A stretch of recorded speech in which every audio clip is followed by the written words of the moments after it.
Welcome to this comprehensive exploration of Gothic cathedrals of Europe, one of the most awe-inspiring architectural achievements in human history. In the next few hours, we'll journey through the shadowy naves, soaring spires, and luminous stained glass windows that define these magnificent structures. We'll discover how these stone marvels transformed the European landscape, revolutionized architectural techniques, and expressed the profound spiritual yearnings of medieval society.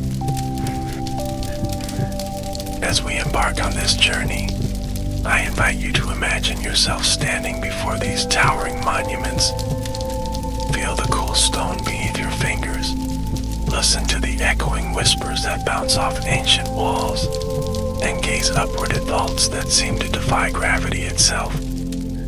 These cathedrals were designed to inspire wonder, to lift the human spirit toward the divine, and they continue to do so even in our modern age. Gothic architecture emerged in the mid-12th century in France, evolving from earlier Romanesque styles. It quickly spread throughout Europe, becoming the dominant architectural language for centuries. The term Gothic itself was not used during the medieval period, but was applied later as a somewhat derogatory reference, suggesting these buildings were the work of barbarians or Goths. Renaissance critics looked upon these medieval structures with disdain, preferring the classical proportions of Greek and Roman architecture. Only in the 19th century did Gothic architecture receive the appreciation it deserved, when the Gothic revival movement recognized its technical brilliance and spiritual power. Today, these cathedrals stand as testaments to human ingenuity, artistic expression, and religious devotion. They remain among the most visited monuments in Europe, drawing millions who come to marvel at their grandeur. Let us begin our exploration by understanding what makes a cathedral truly Gothic, and how these architectural innovations transform the possibilities of stone construction. The Gothic style is characterized by several key features that distinguish it from earlier architectural forms. First and perhaps most striking are the pointed arches, which replace the rounded arches of Romanesque buildings. These pointed arches directed the weight of the ceiling downward more efficiently, allowing walls to be thinner and higher than ever before. When you stand beneath a Gothic arch, your eye is naturally drawn upward, creating a sense of ascension toward heaven. The second defining feature is the ribbed vault, an ingenious system where stone ribs support the ceiling. These ribs distribute the weight of the roof to specific points, rather than along entire walls. This innovation allowed builders to create much larger interior spaces, with higher ceilings than had previously been possible. Third is the flying buttress, perhaps the most visually distinctive element of Gothic engineering. These external arch supports transmit the lateral forces of the vaulted ceiling away from the walls, allowing them to be thinner and filled with enormous stained glass windows. When you walk around the Gothic cathedral, these buttresses may appear almost like stone ribs extending from the building's spine. Finally, Gothic cathedrals are characterized by their vast stained glass windows, particularly the magnificent rose windows that often adorn the facades. These windows were only possible because the flying buttresses and pointed arches supported the structure, allowing walls to become essentially screens of glass. The result was interior spaces filled with colored light, what some medieval theologians called lux nova or new light. Together, these innovations created buildings of unprecedented height and light. Medieval cathedrals were designed to create a transcendent experience, lifting worshippers from the ordinary world toward the divine.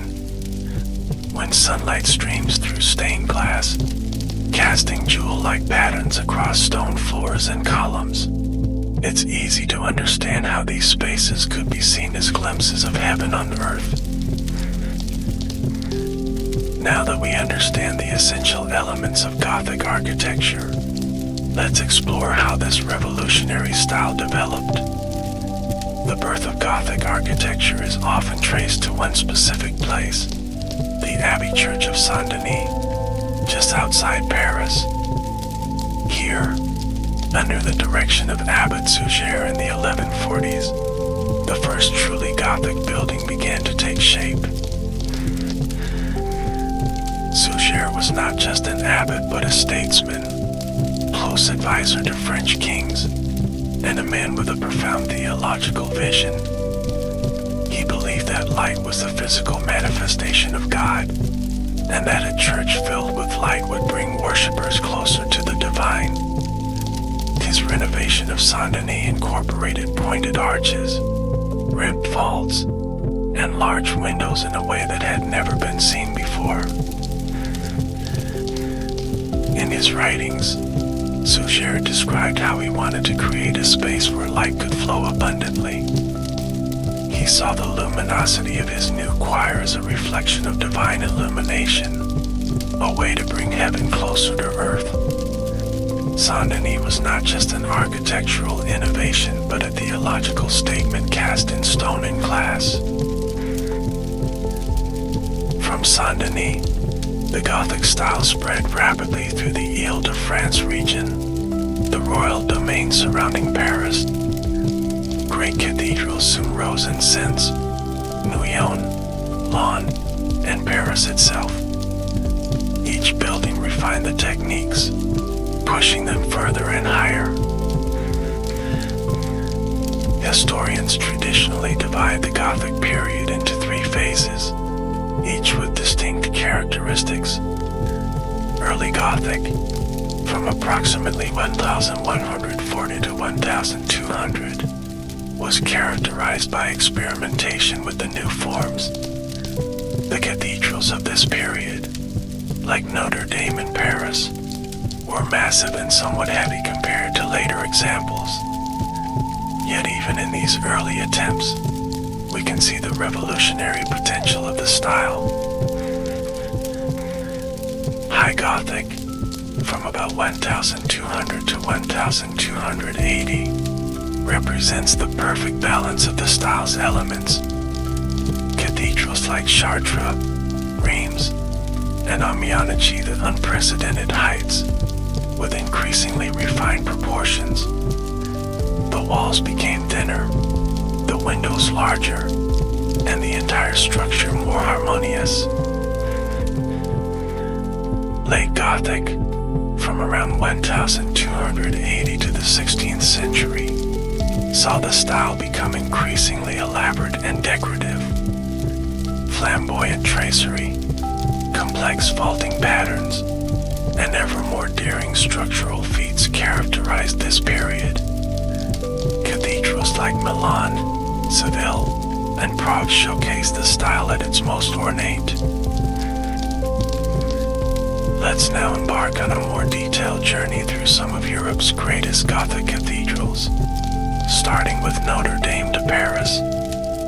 Construction began in 1163 on the Ile de la Cité, the heart of medieval Paris. The cathedral was built on the site of earlier churches and took nearly 200 years to complete.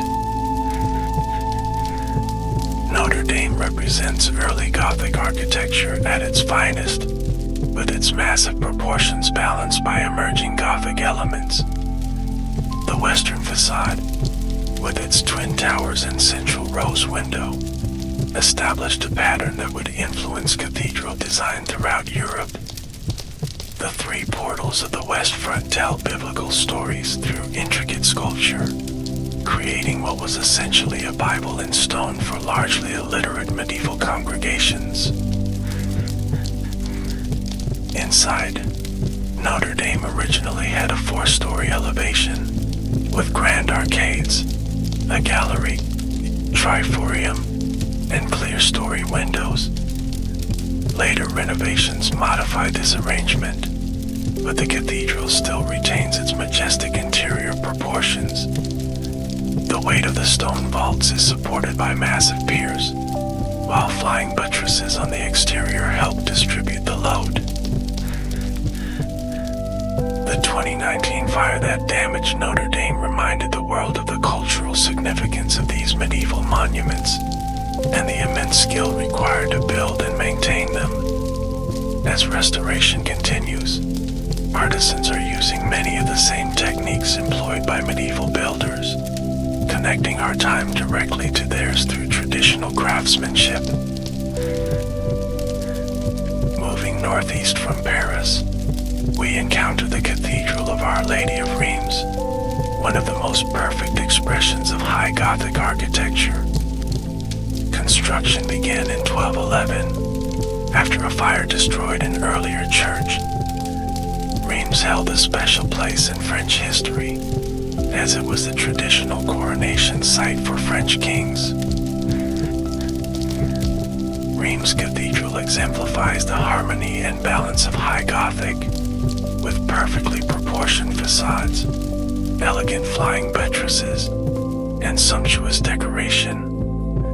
The western facade features 3 deep portals, a gallery of kings, and a magnificent rose window.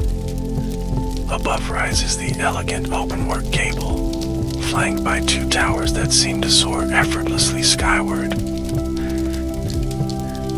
The cathedral's exterior is adorned with over 2,300 sculptures, making it one of the richest displays of Gothic art anywhere in Europe. Among the most famous is the Smiling Angel, whose gentle expression has become an icon of French Gothic sculpture. This angel, which was damaged during World War I and carefully restored, exemplifies the increasingly naturalistic style of High Gothic sculpture. Inside, Rheims Cathedral achieves an extraordinary sense of verticality, with soaring piers that draw the eye upward to the ribbed vaults. The interior reaches a height of 138 feet, creating a space that seems to defy the weight of stone. The stained glass windows, including works by Marc Chagall in the Axial Chapel, fill the interior with colored light. Traveling west from Rheims, we come to Chartres Cathedral, perhaps the most perfectly preserved of all Gothic cathedrals. After a fire in 1194 destroyed most of the previous church, the current cathedral was built with remarkable speed and consistency. Most of the structure was completed in just 30 years, giving it an unusual architectural unity. Chartres is instantly recognizable for its mismatched spires, one from the early 12th century in a simple pyramidal form, the other a 16th century flamboyant Gothic masterpiece of ornate stonework. This contrast symbolizes the evolution of the Gothic style over centuries and adds to the cathedral's unique character. The cathedral is renowned for its stained glass, which has survived remarkably intact since the 13th century. Over 150 windows tell biblical stories and depict saints, trades, and donors. The 3 great rose windows are particularly spectacular, with the western rose depicting the Last Judgment in radiant blues and reds. Chartres is also famous for its labyrinth, a circular path inlaid in the floor of the nave. Medieval pilgrims would follow this path on their knees, symbolically journeying to Jerusalem. Today, visitors still walk the labyrinth, connecting with a spiritual practice that has continued for 8 centuries. Let us journey north to England, where Gothic architecture took on distinctive national characteristics. Canterbury Cathedral, the seat of the Anglican Church, illustrates the development of the English Gothic style. After a fire in 1174, the choir was rebuilt by a French architect, William of Sens, introducing Gothic elements to England. English Gothic cathedrals tend to be longer and lower than their French counterparts, emphasizing horizontal rather than vertical lines. Canterbury's nave stretches for 178 feet, creating a powerful sense of perspective as one looks toward the altar. The relatively modest height, compared to French cathedrals, creates an intimate rather than overwhelming atmosphere. Canterbury holds special significance as the site of Thomas Becket's martyrdom in 1170, when the Archbishop was murdered in the cathedral by knights of King Henry II. Becket's shrine became one of medieval Europe's most important pilgrimage destinations, inspiring Chaucer's Canterbury Tales. Although the shrine was destroyed during the Reformation, candles still mark the location where it once stood. Westminster Abbey in London represents another variation of English Gothic, specifically the ornate perpendicular style. Though not technically a cathedral for most of its history, Westminster has served as the coronation church for English monarchs since 1066. The current Gothic church was largely built under Henry III in the 13th century, replacing an earlier Romanesque structure. Westminster Abbey's most distinctive feature is its exceptionally high nave, unusual for English Gothic. Henry III was influenced by French cathedrals and wanted Westminster to rival them in grandeur. The result is a uniquely English interpretation of Gothic height, with intricate fan vaulting that seems to float overhead. The Abbey is also famous as the burial place of English monarchs, poets, scientists, and other notable figures. Walking through Westminster is like walking through English history, with monuments spanning nearly 1,000 years. The elaborate Henry VII Chapel, with its pendant fan vaults, represents late Gothic at its most refined and technically daring. Traveling to Germany, we find Cologne Cathedral, a monument to Gothic persistence. Construction began in 1248 but wasn't completed until 1880, making it one of the longest-running construction projects in history.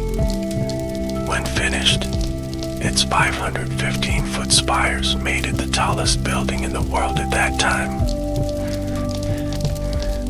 Cologne Cathedral was designed to house the relics of the three kings, supposedly the wise men who visited the infant Jesus. These relics, acquired by Frederick Barbarossa at Milan and given to the Archbishop of Cologne, made the cathedral an important pilgrimage site. The gold reliquary that contains them remains one of the church's most precious treasures. The cathedral follows French High Gothic models, particularly Amiens, but with a German interpretation that emphasizes verticality even more dramatically. The facade is dominated by the twin spires, which create a powerful upward thrust. Inside, the nave reaches a height of 157 feet, creating an overwhelmingly vertical space. Remarkably, Cologne Cathedral survived World War II bombings that destroyed much of the city around it. Some attribute this to Allied pilots using its distinctive spires as a landmark, deliberately avoiding bombing the cathedral itself. Today, it remains Germany's most visited landmark, drawing over 6 million visitors annually. In Spain, Gothic architecture took on distinctive regional characteristics, adapted to the intense Mediterranean light and cultural influences. The Cathedral of Seville, begun in 1402, represents the ambition of Spanish late Gothic. When completed, it became the largest Gothic cathedral in the world, a title it still holds today. Seville Cathedral was built to demonstrate the city's wealth and power, following the reconquest of Spain from Moorish rule. Legend says the cathedral chapter declared, "Let us build a church so great that those who see it finished will think we were mad." The resulting building is indeed immense, with a central nave rising to 138 feet and covering an area of nearly 124,000 square feet. The cathedral incorporates the minaret of the mosque it replaced, now known as La Giralda. This 342-foot tower was adapted as a bell tower, with a Renaissance top added in the 16th century. The blending of Islamic and Christian architectural elements reflects Spain's complex cultural history and creates a uniquely Iberian expression of Gothic architecture. Inside, Seville Cathedral houses the tomb of Christopher Columbus, carried by four figures representing the kingdoms of Spain. The massive altarpiece is another highlight, containing over 1,000 carved biblical figures covered in gold leaf. It's the largest altarpiece in the world, taking 80 years to complete. Moving to Italy, we find Milan Cathedral, a flamboyant expression of Gothic style adapted to Italian tastes. Construction began in 1386, but the facade wasn't completed until the early 19th century under Napoleon's orders. This extremely long construction period resulted in a blend of Gothic and later Renaissance and neoclassical elements. Milan Cathedral is built of white marble, giving it a distinctly different appearance from the gray stone of northern European cathedrals.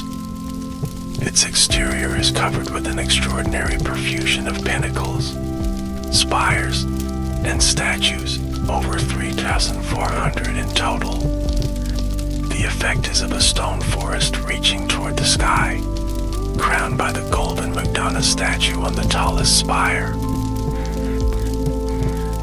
Inside, Milan Cathedral offers a vast space divided by massive clustered piers. The interior is somewhat darker than many Gothic cathedrals, as Italian builders were less concerned with maximizing light than their northern counterparts. The stained glass windows in the apse are among the largest in the world, depicting scenes from the Bible with vibrant Mediterranean colors. Visitors to Milan Cathedral can climb to the roof, walking among the forest of spires and sculptural details rarely visible from the ground. This experience offers a unique perspective on Gothic craftsmanship, allowing close inspection of carvings meant to be seen only by God. The view across the city to the distant Alps also helps place the cathedral in its broader geographical context. Having explored some of Europe's most magnificent Gothic cathedrals, let's consider the people who built them. Gothic cathedrals were not just religious monuments but civic projects that engaged entire communities for generations. Building a cathedral required the skills of many specialists, working together in what was essentially a medieval version of a complex engineering project. At the head of the project was the master builder, or architect. Unlike modern architects, these masters typically had practical training as stonemasons before rising to design buildings. They worked without detailed blueprints as we know them today, often creating simple drawings on parchment or tracing designs on plaster floors. Some master builders became famous even in their own time, traveling from site to site to offer their expertise. William of Sense at Canterbury, Villard de Honnecourt, who left a famous portfolio of drawings Farler, who worked on Prague Cathedral, among the few whose names we know today. Beneath the master builder worked specialized craftsmen organized into guilds, protected associations that regulated training and working conditions. Stonemasons, carpenters, glassmakers, and metal workers all had their own guilds, with hierarchies of masters, journeymen, and apprentices. Stonemasons were particularly important, as Gothic cathedrals are essentially stone puzzles of immense complexity.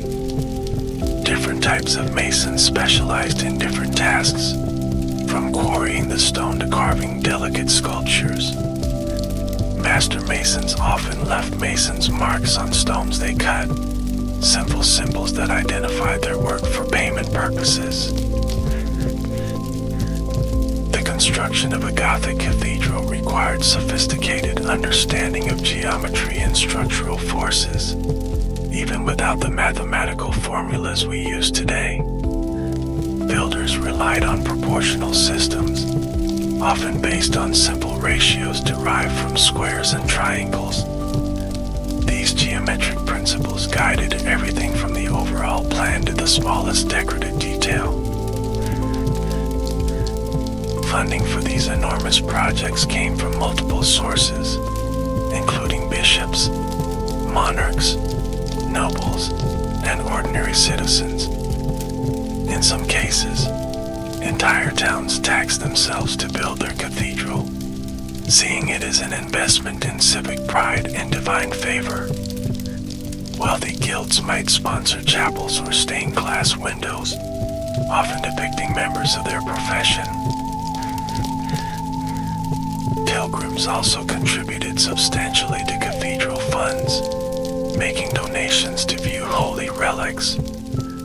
Many cathedrals became wealthy through these pilgrim offerings, which helped finance ongoing construction and embellishment. The cult of relics thus played an important economic role in making these architectural marvels possible. Construction techniques were remarkably sophisticated despite the limited technology available. Wooden scaffolding allowed workers to reach great heights. Pulleys and treadmill cranes lifted heavy stones, sometimes hundreds of feet above the ground.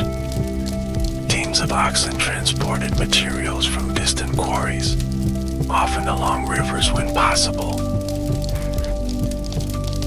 The cutting and shaping of stone was done with simple iron tools, but with extraordinary precision. Templates helped ensure consistency in complex curved shapes, while measuring rods and compasses allowed for accurate proportions. Wooden centering supported arches and vaults during construction, being removed only when the mortar had fully set. Cathedral construction was dangerous work, with falls, collapsing scaffolding, and falling materials causing injuries and deaths.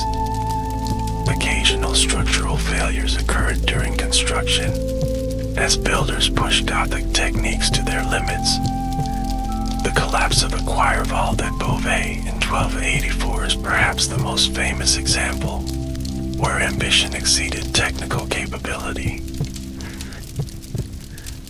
Despite these challenges, medieval builders achieved remarkable results, often working through generations to complete their vision. A master might begin a cathedral knowing he would never see it completed, training apprentices who would continue the work long after his death. This long-term perspective contrasts sharply with our modern expectation of quick results.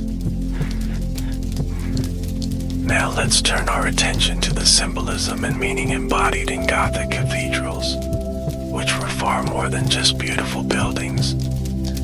For medieval people, cathedrals were complex theological statements, expressing Christian doctrines through their very structure. Every aspect of design had symbolic significance, creating what has been called a theological encyclopedia in stone. The cruciform plan, with its nave, transepts, and choir forming a cross, obviously recalled Christ's crucifixion. The eastward orientation, with the altar facing the rising sun, symbolized the resurrection and the second coming. Even the proportions were meaningful, often based on numbers with biblical significance. The vertical emphasis of Gothic architecture represented humanity's ascent toward heaven and God's grace descending to earth. Light, filtering through stained glass, was understood as divine illumination, both literal and spiritual. The entire cathedral could be seen as an image of the heavenly Jerusalem described in the book of Revelation, a glimpse of paradise made visible on earth. Stained glass windows served as both decoration and instruction, telling biblical stories to a largely illiterate population. These poor man's Bibles depicted key narratives from creation to Judgment Day, along with saints' lives and moral lessons. The jewel-like colors, particularly the famous Gothic blue, created an otherworldly atmosphere that transported worshippers beyond ordinary experience. Sculpture was equally important as a teaching tool, with portal programs presenting complex theological concepts in visual form. The tympanum above the main entrance typically depicted Christ in majesty or the Last Judgment, reminding worshippers of ultimate spiritual realities. Supporting figures of apostles, prophets, and saints established connections between Old and New Testaments. Gothic sculptors gradually moved toward greater naturalism, particularly in the 13th century. Figures began to interact with each other, show emotion, and adopt more realistic poses. This stylistic evolution paralleled philosophical developments, as scholastic thinkers increasingly valued observation of the natural world. Even seemingly decorative elements carried meaning, with plant forms representing virtues, animals embodying vices or virtues, and monsters warning against sin. Gargoyles, which served the practical function of directing rainwater away from the walls, also represented evil forces kept outside the sacred space. Nothing was purely decorative. Everything taught, reminded, or inspired. The cathedral also functioned as a microcosm, a model of the universe as medieval people understood it. The floor represented the earth, the walls the realm of human experience, and the vaults heaven.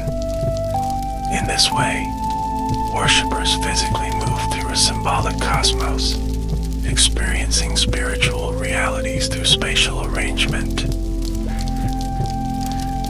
Beyond religious symbolism, cathedrals served practical social functions within medieval cities. They were not just places of worship but community centers, hosting everything from guild meetings to theatrical performances. The cathedral square often served as a marketplace, while the building itself might host town councils or legal proceedings. During the Middle Ages, cathedrals frequently staged mystery plays, dramatic presentations of biblical stories. These performances began inside the church, with clergy as actors, but gradually moved outside to the cathedral steps and eventually to portable wagons in the square. These plays educated and entertained, making scripture accessible to ordinary people. Cathedrals were also centers of learning, with cathedral schools providing education in the 7 liberal arts. Many of Europe's oldest universities evolved from these cathedral schools, where clergy and lay people studied theology, philosophy, law, and medicine. The intellectual life life of medieval Europe was thus closely connected to these architectural monuments. The economic impact of cathedral construction was enormous, often transforming small towns into thriving cities.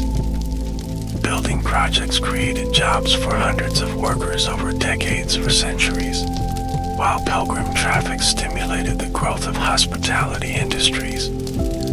Cathedrals were economic engines as well as spiritual centers, driving urban development throughout medieval Europe. Let us now explore some additional magnificent Gothic cathedrals across Europe, each with its own unique character and history. In France, the Cathedral of Amiens represents High Gothic at its most mathematically perfect. Begun in 1220, Amiens reaches a height of 144 feet, creating an interior of breathtaking verticality. Amiens is often considered the most perfect Gothic cathedral, with ideal proportions and structural clarity. Its western facade features some of the finest Gothic sculpture, including the famous Beau-Dieu, a remarkably humane depiction of Christ. Inside, the nave presents a unified space of exceptional harmony, with slender columns supporting the soaring vaults. The cathedral houses what was believed to be the head of John the Baptist, brought back from Constantinople during the Fourth Crusade. This relic made Amiens an important pilgrimage destination, bringing wealth that helped fund the cathedral's construction and decoration. The choir features remarkable wooden carvings depicting biblical scenes and saints' lives with extraordinary detail.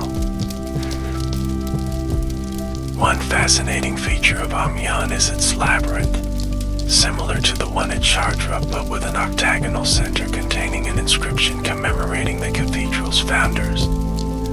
At the summer solstice, a beam of sunlight aligns perfectly with the copper plate in the floor, demonstrating the medieval builder's astronomical knowledge. Traveling south to Bourges, we find a cathedral with a unique five-aisle design, without transepts. Begun around 1195, Bourges Cathedral creates an uninterrupted interior space that flows from west to east. The absence of transepts creates a powerful sense of momentum toward the altar, drawing worshippers into the sacred space. Bourges is particularly known for its magnificent stained glass, much of which dates from the 13th century. The Jesse window, depicting Christ's genealogy as a tree growing from Jesse, is especially beautiful. The glass uses the deep blues and reds characteristic of early Gothic stained glass, creating jewel-like illumination within the church. The cathedral's exterior is distinguished by its asymmetrical towers, with the 16th century north tower taller than its 13th century southern counterpart. Flying buttresses support the high choir, while the western portals feature sculpture depicting the Last Judgment and scenes from Christ's life. The central tympanum shows Christ displaying his wounds, surrounded by angels bearing instruments of his passion. Moving to England again, Salisbury Cathedral represents the distinctive English Gothic style at its purest. Built between 1220 and 1258, it has the remarkable distinction of being constructed in a single architectural campaign. This gives Salisbury an unusual stylistic unity, almost entirely in the early English Gothic style.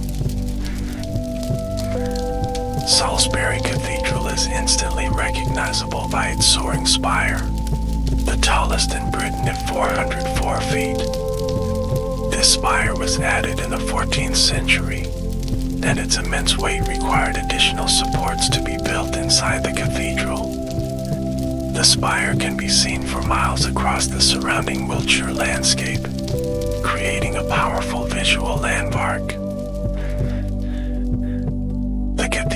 is situated in a large close, an enclosed grassy area that provides a perfect setting for viewing the building.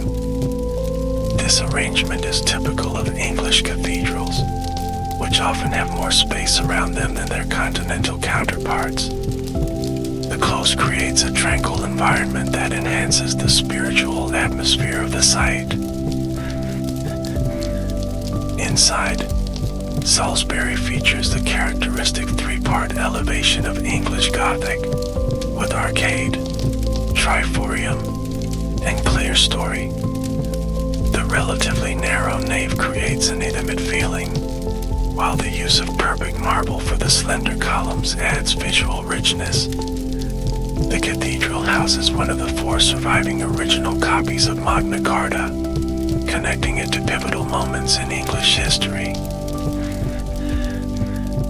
York Minster, in northern England, represents another variation of English Gothic.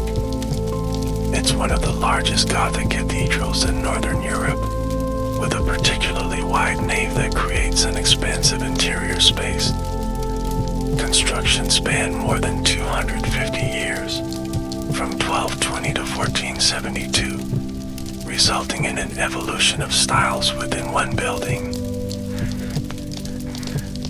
The cathedral's most spectacular feature is the Great East Window, completed in 1408 and still the largest expanse of medieval stained glass in the world. Measuring 76 feet high, it depicts scenes from creation to Judgment Day. The window recently underwent a decade-long restoration, securing its preservation for future generations. York Minster's chapter house is another highlight, with its octagonal shape and impressive wooden ceiling. The space has no central column, creating an uninterrupted interior that seems to defy structural logic.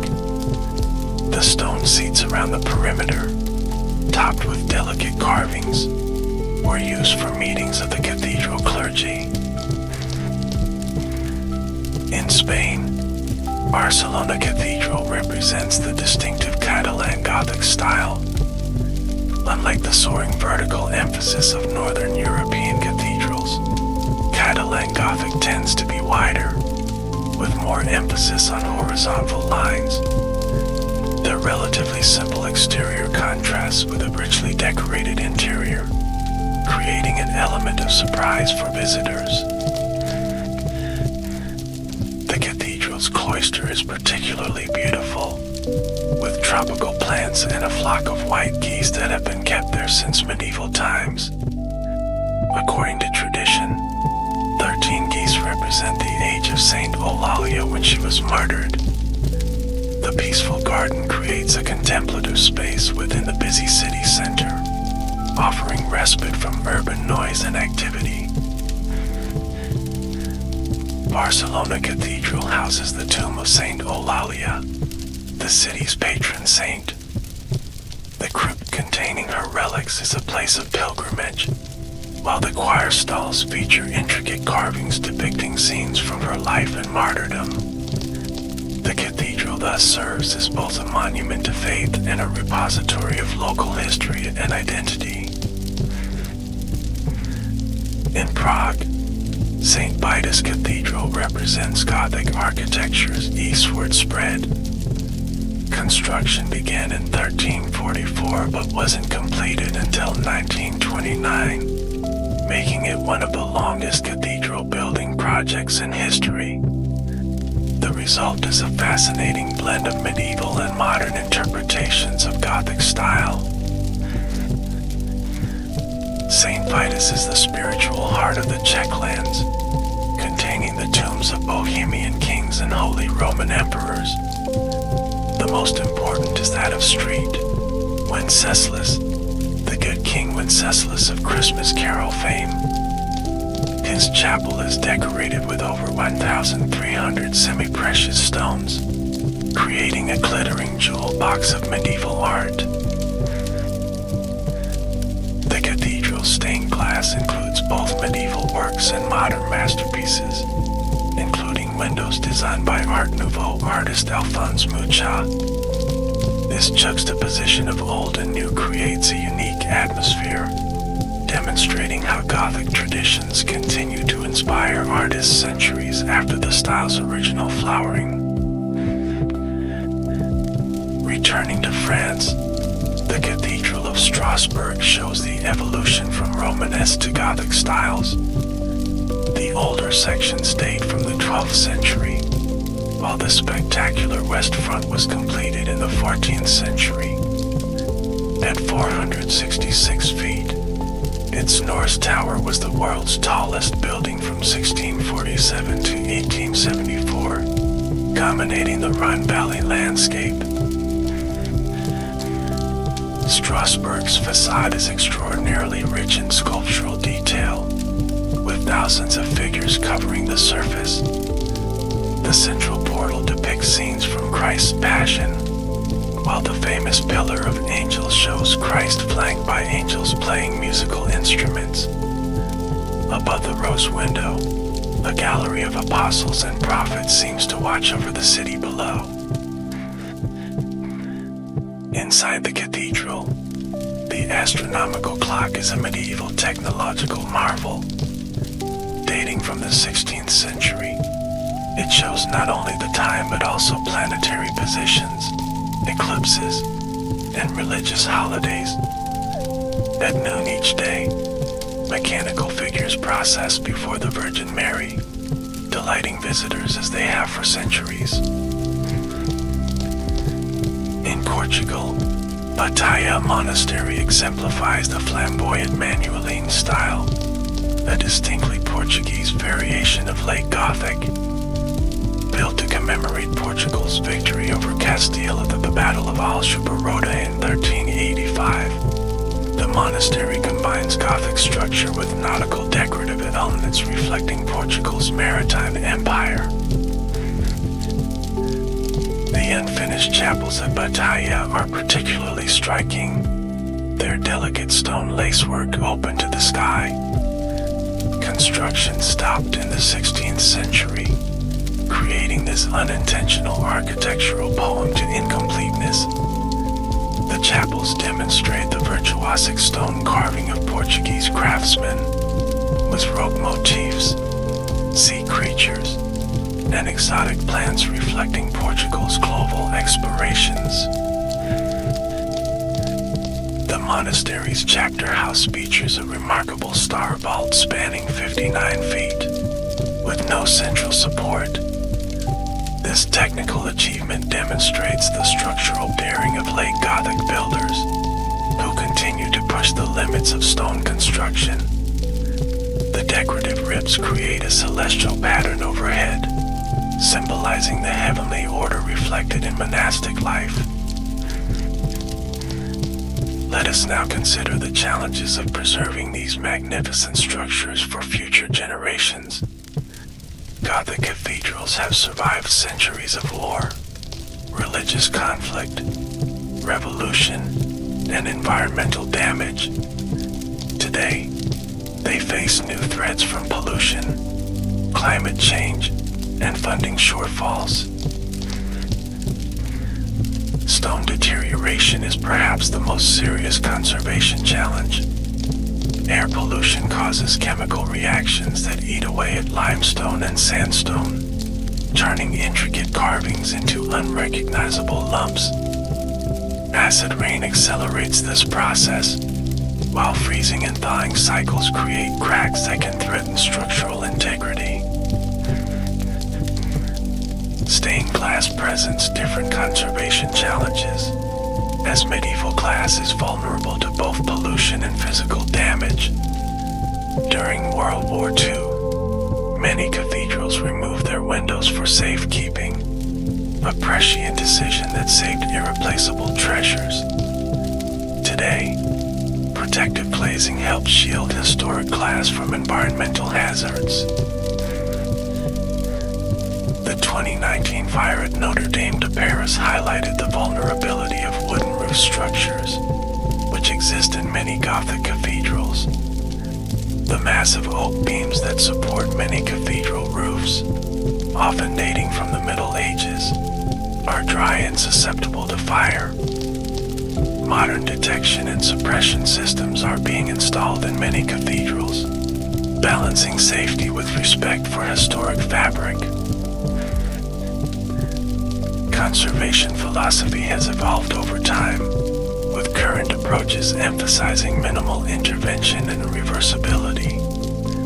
Earlier restorers, particularly in the 19th century, sometimes imposed their own vision on medieval buildings.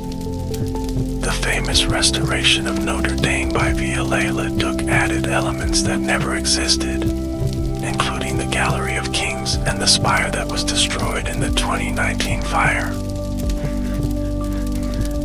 Funding cathedral maintenance remains a perpetual challenge. In some countries, like France, cathedrals are owned by the state, which provides conservation funding. In others, like England, cathedrals must largely support themselves through tourism, donations, and endowments. The skills needed to maintain Gothic cathedrals are themselves in need of preservation. Traditional crafts like stonemasonry, stained glass making, and timber framing require years of training. Cathedral workshops, like those at York Minster in Cologne, help keep these ancient skills alive, training new generations of craftspeople. Modern technology is providing new tools for cathedral conservation. Laser scanning creates precise digital models, documenting every detail of these complex structures. These scans proved invaluable after the Notre Dame fire, providing accurate measurements for reconstruction. Drones allow inspection of hard-to-reach areas, while ground-penetrating radar reveals hidden structural issues. Despite these challenges, Gothic cathedrals remain living buildings, still fulfilling their original purpose as places of worship. Daily services, weekly liturgies, and annual festivals continue centuries-old traditions. This continued use gives cathedrals an authenticity and purpose that abandoned monuments lacked. Let us now explore how Gothic cathedrals had influenced culture beyond their religious function. These buildings have inspired artists, writers, and musicians for centuries, becoming powerful symbols in literature and art. Victor Hugo's novel The Hunchback of Notre Dame perhaps did more than any other work to revive interest in Gothic architecture in the 19th century.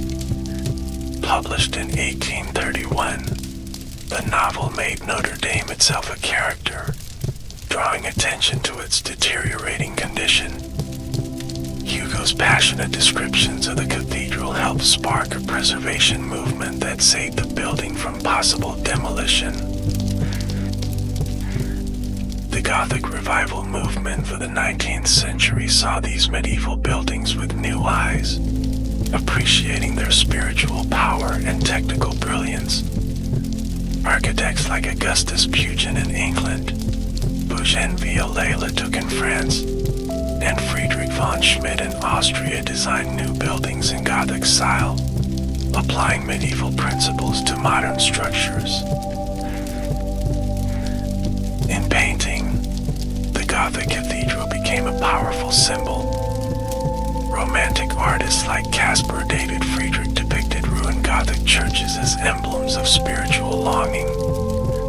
Impressionists like Claude Monet painted Rouen Cathedral repeatedly, capturing how changing light transformed its facade throughout the day. These series show the cathedral as a living, changing presence, not a static monument. Gothic cathedrals have inspired composers as well, with their soaring spaces seeming to demand equally transcendent music. Many great choral works were composed specifically for cathedral acoustics, from medieval polyphony to modern compositions. echo and reverberation in these vast stone spaces becomes part of the music itself, creating an enveloping sonic experience. Modern architects continue to draw inspiration from Gothic principles, though rarely copying the style directly. Antonio di Sagrada Familia in Barcelona reinterprets Gothic structural ideas with organic forms. Modernists like Le Corbusier expressed admiration for the rational structural system of Gothic cathedrals, seeing them as proto-modern in their honest expression of function. In cinema, Gothic cathedrals provide dramatic settings for everything from historical epics to horror films. Their atmospheric interiors, with dramatic light and shadow, create perfect backdrops for stories of mystery and transcendence. Films like The Name of the Rose use cathedral architecture to establish both historical context and symbolic meaning. Photography has found a particularly rich subject in Gothic cathedrals, capturing their complex geometries and changing moods. Frederick Evans' platinum prints of English cathedrals from the early 20th century reveal these buildings as spiritual landscapes. Contemporary photographers continue to find new perspectives, documenting both the grandeur and intimate details of these structures. For many travelers today, Gothic cathedrals remain essential destinations, drawing millions of visitors annually. While some come for religious reasons, many are attracted by architectural interest, historical significance, or simple curiosity. This tourism creates both opportunities and challenges for cathedral preservation, providing needed funding but also increasing wear and tear. The continuing fascination with Gothic cathedrals speaks to their universal appeal, transcending religious boundaries. Even visitors with no Christian background can appreciate their beauty, engineering, and historical importance. The emotional response these buildings evoke, a sense of awe and transcendence, seems built into their very design.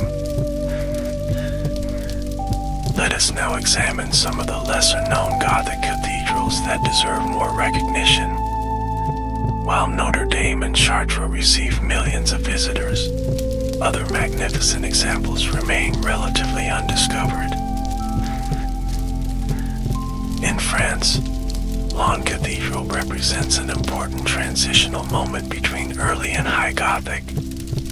Its western facade, with 5 deeply recessed portals, creates a play of light and shadow that changes throughout the day.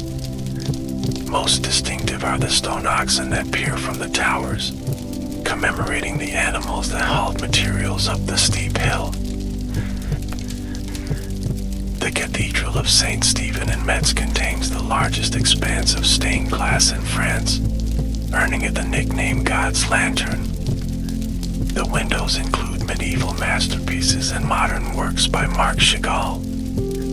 The soaring interior space, with slender piers supporting the vaults, creates an impression of miraculous lightness. In England, Wells Cathedral is famous for its unique scissor arches, added in the 14th century to support the central tower. These striking X-shaped supports were an ingenious engineering solution that has become one of the cathedral's most distinctive features. The west front, with hundreds of medieval sculptures, forms one of the most impressive facades in English Gothic architecture. Lincoln Cathedral, once the tallest building in the world, combines early English and decorated Gothic styles to magnificent effect. Its 3 towers dominate the surrounding landscape, while the interior features the famous Lincoln Imp, a small carved figure said to have been turned to stone by an angel. The chapter house has exceptional acoustics, with whispers audible across its diameter, in Belgium. St. Michael and St. Gilla Cathedral in Brussels exemplifies Brabantine Gothic, a regional style characterized by light-colored stone and decorative tracery.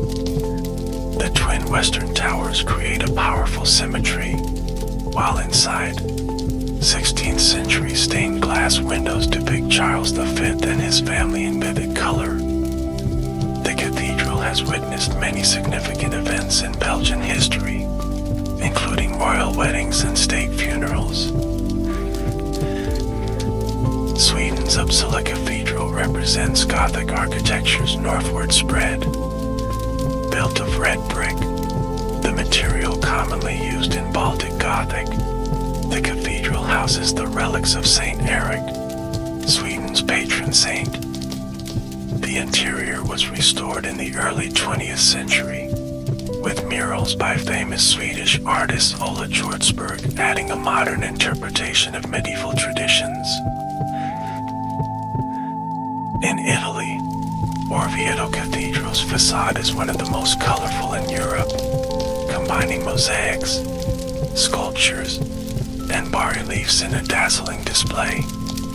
Inside, the San Brizio Chapel contains Luca Signorelli's frescoes of the Last Judgment, which influenced Michelangelo's later work in the Sistine Chapel. The cathedral sits dramatically atop a volcanic plateau, visible for miles across the Umbrian countryside. The Cathedral of St. Elizabeth in Košice, Slovakia, is the easternmost Gothic cathedral in Europe.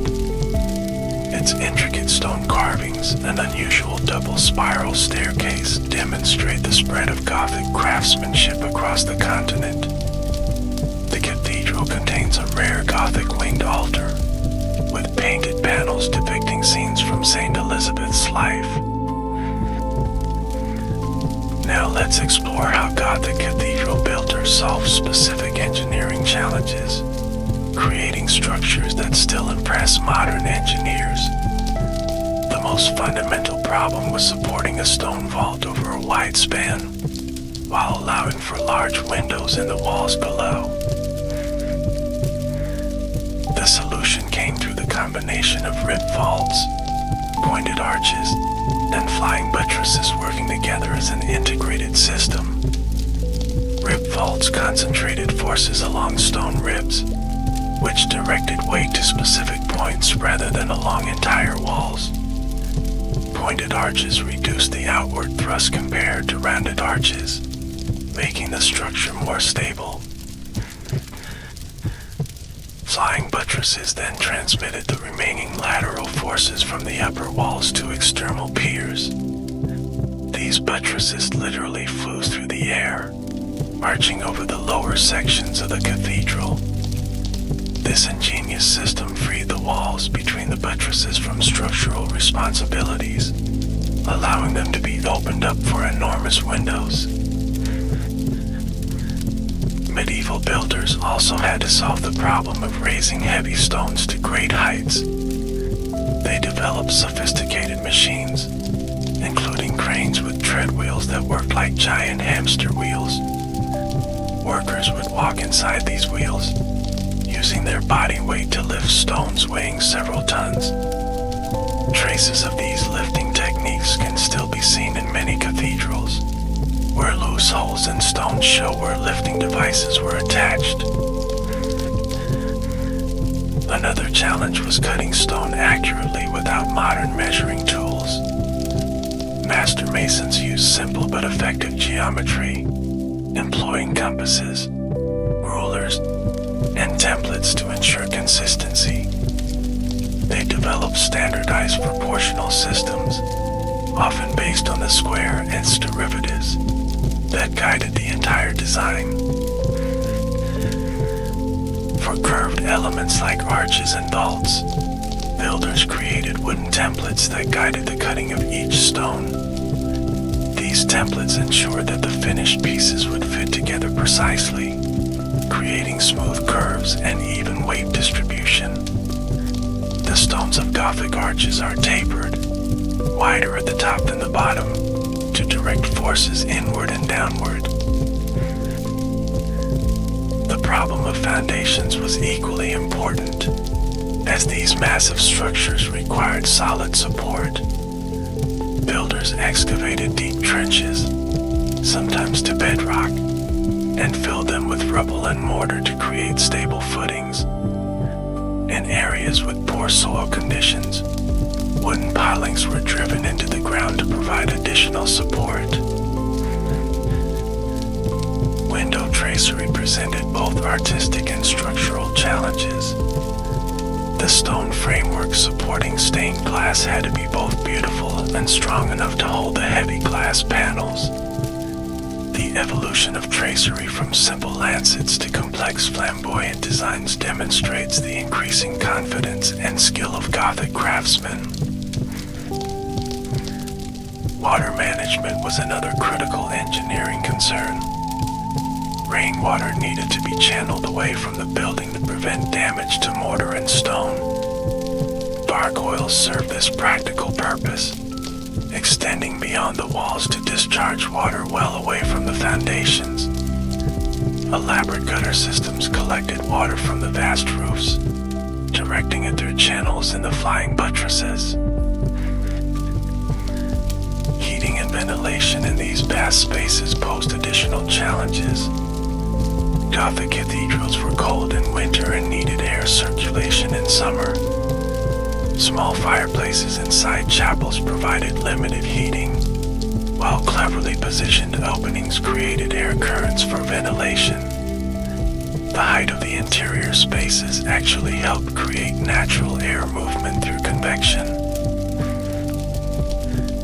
The acoustic properties of Gothic cathedrals, while not fully understood by medieval builders, were remarkably effective for certain types of music. The long reverberation times, sometimes up to 7 seconds, suited the slow-moving plain chant and early polyphony of medieval sacred music.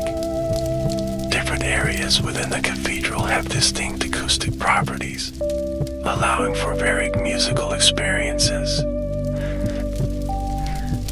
Let's now examine the artistic elements that complement Gothic architecture, beginning with stained glass, which reached its zenith during this period. Medieval stained glass was created by adding metal oxides to molten glass, producing rich colors that have never been fully replicated. The famous Gothic blue, achieved with cobalt, remains particularly striking. Craftsmen cut colored glass into shapes, painted details using iron oxide, and joined the pieces with lead cams. The lead lines became part of the design, creating dark outlines that emphasized the composition. Major windows could contain thousands of individual pieces, assembled into narratives that could be read like comic strips. The most spectacular stained glass windows are the Great Roses, circular windows often found on the west facade and transept ends. These enormous wheels of light, sometimes more than 40 feet in diameter, typically depicted cosmic themes like creation, the Last Judgment, or the Heavenly Chord. Their radiating designs echo the perfection of the divine order, with Christ or the Virgin Mary often at the center. Stone sculpture adorned Gothic cathedrals inside and out, with the most elaborate programs typically found on the facades. Portal sculptures were arranged hierarchically, with Christ or the Virgin in the central position of honor, flanked by apostles, saints, and biblical figures. The tympanum above often depicted the Last Judgment, with the saved ascending to heaven and the damned descending to hell. Gothic sculpture evolved from the stiff, elongated figures of the early Gothic period to increasingly naturalistic forms. By the 13th century, figures began to show more realistic proportions, greater emotional expression, and interaction interaction with each other. This evolution paralleled developments in philosophy and theology, as scholars showed increasing interest in the natural world. Some of the most charming Gothic sculptures are the misericords, small wooden carvings on the undersides of hinged choir seats. These provided support for clergy during long services. When the seats were folded up, carvers often depicted humorous, satirical, or fantastical scenes on misericords, including animals playing musical instruments or people in comical situations.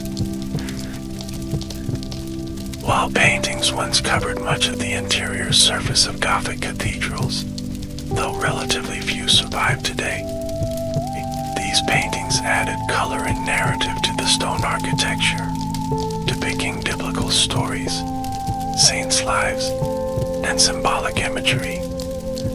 In many cases, later whitewashing during the Reformation or Revolution preserved these paintings, which have been rediscovered during modern restorations.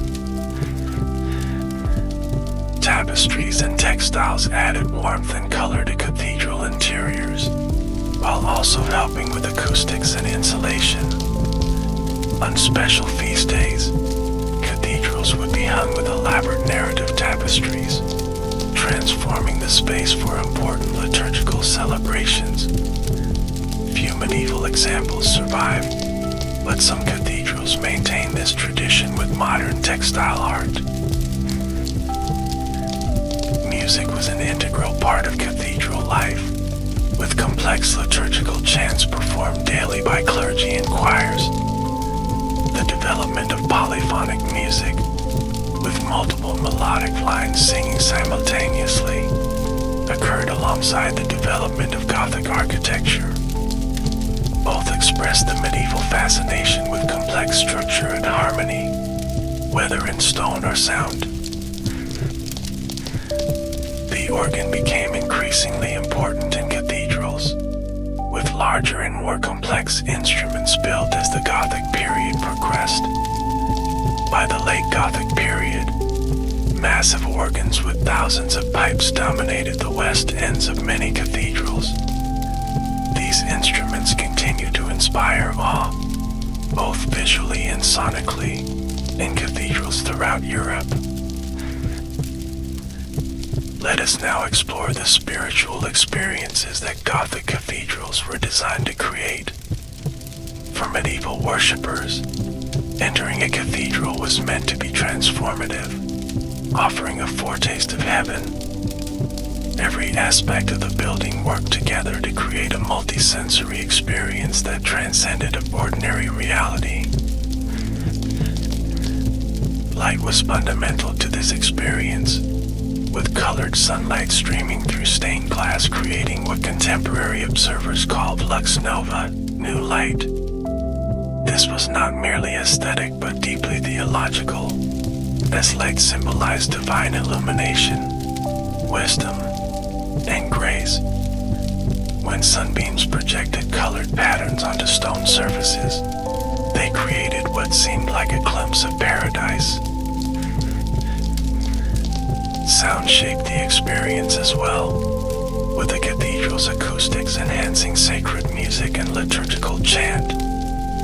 The long reverberation created a sense that human voices were joining with angelic choirs. The rhythmic alternation of singing between different parts of the choir embodied the concept of call and response between humanity and divinity. Scent was another important element, with incense used liberally in medieval liturgies.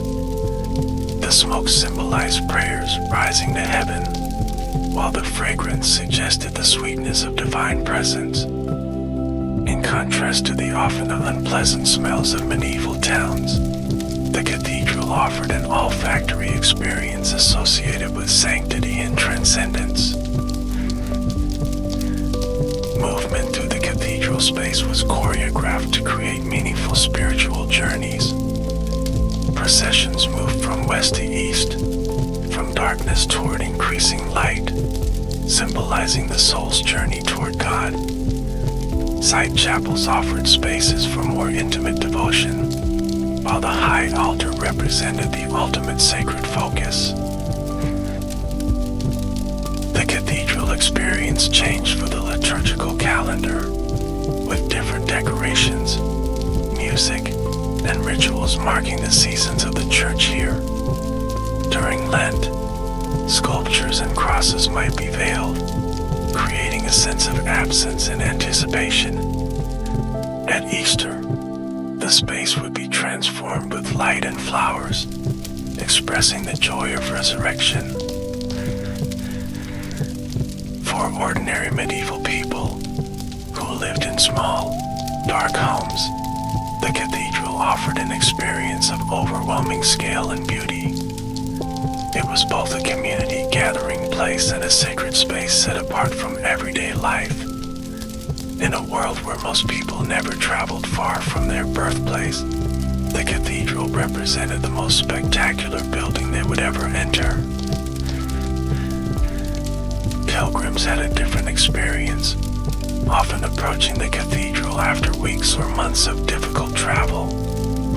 For them, reaching the shrine of a saint represented the combination of a physical and spiritual journey. Pilgrimage badges, purchased as souvenirs, provided tangible proof of their devotion and achievement. Let us now consider how Gothic cathedrals reflected and shaped the society that built them.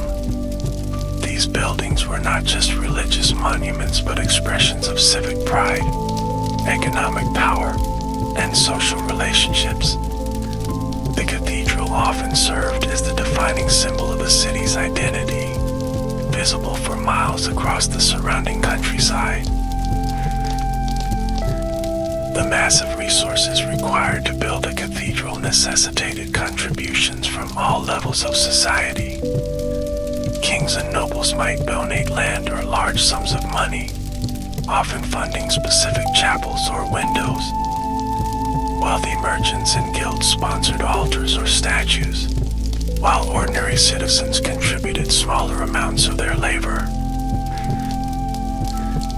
Guilds played a particularly important role, often funding chapels dedicated to their patron saints. In York Minster, the spectacular Great East Window was funded by the Fitzwilliam family but crafted by the glazier John Bourton. This collaboration between wealth and skill typified cathedral building projects, bringing together different social classes in a common enterprise. Competition between cities drove increasingly ambitious building projects. When the citizens of Beauvais saw the soaring choir of Amiens Cathedral, they determined to build even higher. The result was the tallest Gothic choir ever constructed, reaching 157 feet, but the vault collapsed twice, demonstrating the limits of Gothic engineering. Cathedral construction sometimes strained social harmony, with disputes over funding, design, and control. In some cases, citizens rebelled against taxes imposed for building projects, seeing them as burdensome and unnecessary. These tensions remind us that cathedrals, for all their spiritual significance, were also products of human ambition and competition. Women's roles in cathedral building and patronage have often been overlooked. Yet female donors funded important elements of many cathedrals, particularly windows and chapels dedicated to female saints. Women also worked as embroiderers, creating the elaborate vestments and altar cloths used in cathedral services. The clergy who served in cathedrals formed a complex hierarchy, from the bishop at the top to the lowliest choir boy.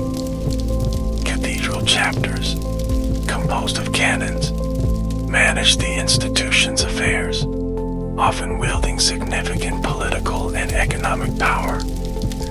These ecclesiastical communities maintained the daily round of services, with multiple masses and 8 prayer offices every 24 hours. Cathedrals function as economic engines, employing hundreds of workers and attracting thousands of visitors.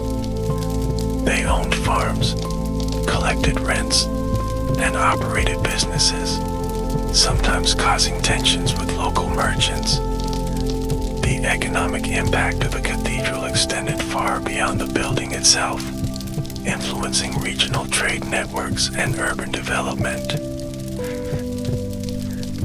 Let us explore how Gothic cathedral architecture spread across Europe, adapting to regional traditions and materials. The style began in the Ile-de-France but quickly moved along trade routes and political connections, evolving as it encountered different cultural contexts. In England, Gothic architecture developed distinctive national characteristics. English cathedrals tend to emphasize length rather than height, with square east ends replacing the French polygonal apse.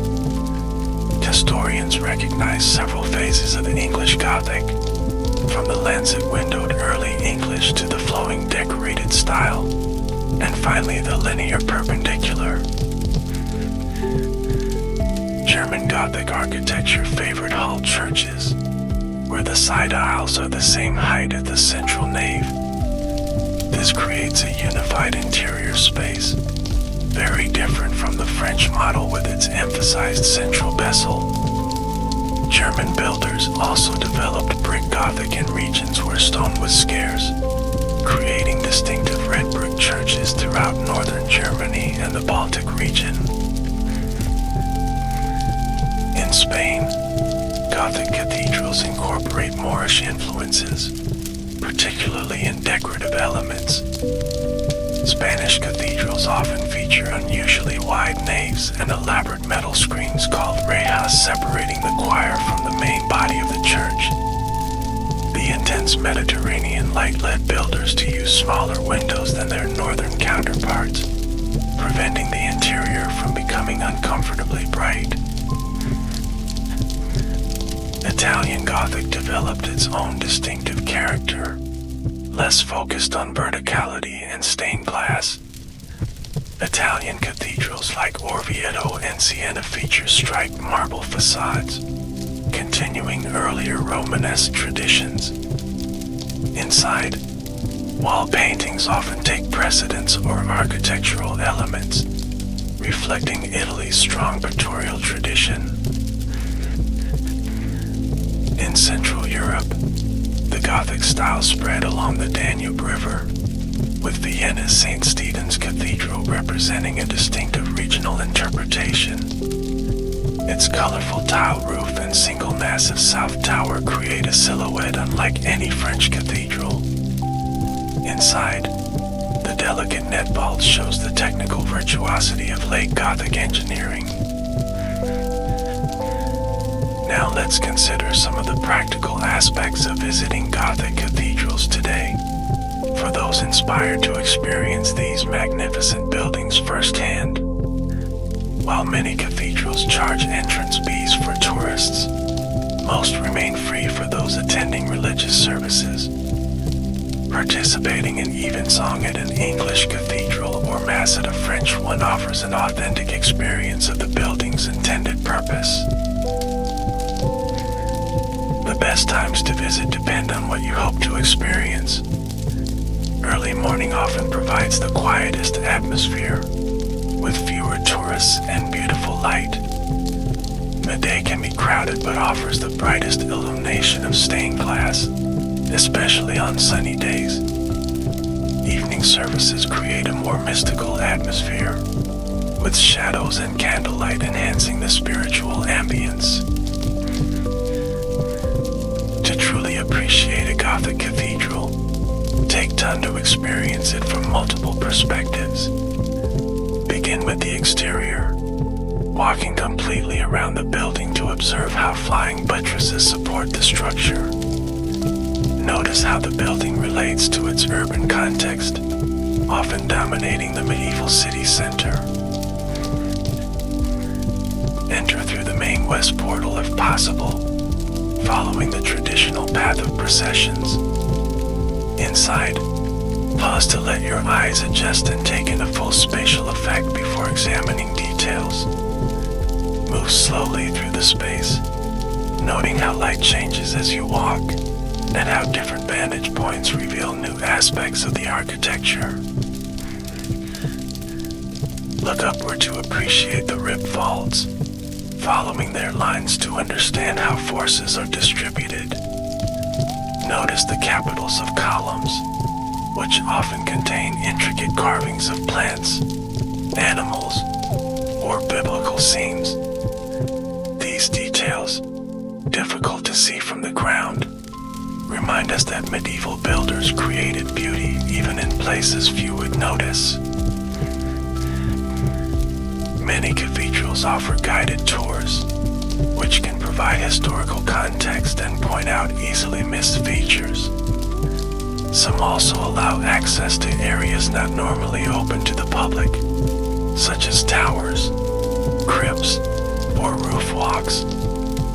These special tours often require advanced booking but provide unique perspectives on these complex structures. Technology has created new ways to experience Gothic cathedrals. Virtual reality reconstructions allow visitors to see how buildings looked before war damage or later alterations. Augmented reality apps can overlay medieval stained glass onto windows that are now clear, or show original paint colors on now bare stone. For those unable to travel, detailed books, documentaries, and online resources provide virtual access to these magnificent buildings. High-resolution photography and 3D modeling capture details invisible to the naked eye. While nothing replaces the experience of standing in these spaces, digital resources offer valuable alternatives. As we near the conclusion of our exploration, let us reflect on the enduring legacy of Gothic cathedrals. These buildings have survived wars, revolutions, religious changes, and natural disasters. Their persistence through centuries testifies to both their structural soundness and their continued cultural significance. Gothic cathedrals remind us of what humans can achieve when they combine technical skill with spiritual aspiration. They stand as monuments to collaborative effort, with generations working toward goals they would never live to see completed. In our age of instant gratification, these buildings offer a powerful counterexample of patience and long-term vision. The care with which these buildings were crafted, down to details invisible from the ground, challenges our modern tendency toward efficiency above all else. Medieval builders labored with the conviction that God saw every aspect of their work, even parts hidden from human eyes. This dedication to quality regardless of visibility represents a profound work ethic. Gothic cathedrals also demonstrate the power of symbolic thinking, with every element carrying multiple layers of meaning. In our more literal age, these buildings invite us to recover symbolic understanding, to see beyond surface appearances to deeper significance. They teach us to read architecture as a language expressing ideas beyond words. The continued popularity of Gothic cathedrals suggests that they speak to something fundamental in human experience. Whatever one's religious beliefs, these spaces evoke a sense of wonder, a recognition of something beyond ordinary reality. They remind us that humans have always sought to create beauty, to reach beyond practical necessity toward transcendence. As we complete our journey through the Gothic cathedrals of Europe, I hope you've gained a deeper appreciation for these extraordinary achievements. From their innovative engineering to their symbolic meanings, from their historical significance significance to their ongoing cultural relevance, Gothic cathedrals continue to inspire and instruct us across the centuries. Whether you're able to visit these magnificent structures in person or experience them through books and images, they offer a powerful reminder of human creativity and aspiration. They stand as stone poems, engineering marvels, and spiritual vessels, inviting us to look upward, both literally and metaphorically. Thank you for joining me on this exploration of Gothic cathedrals, these magnificent monuments that continue to touch our hearts and stimulate our minds after more than 8 centuries. May they inspire you, as they have inspired countless others, to appreciate the heights of human achievement and the depths of human yearning for transcendence.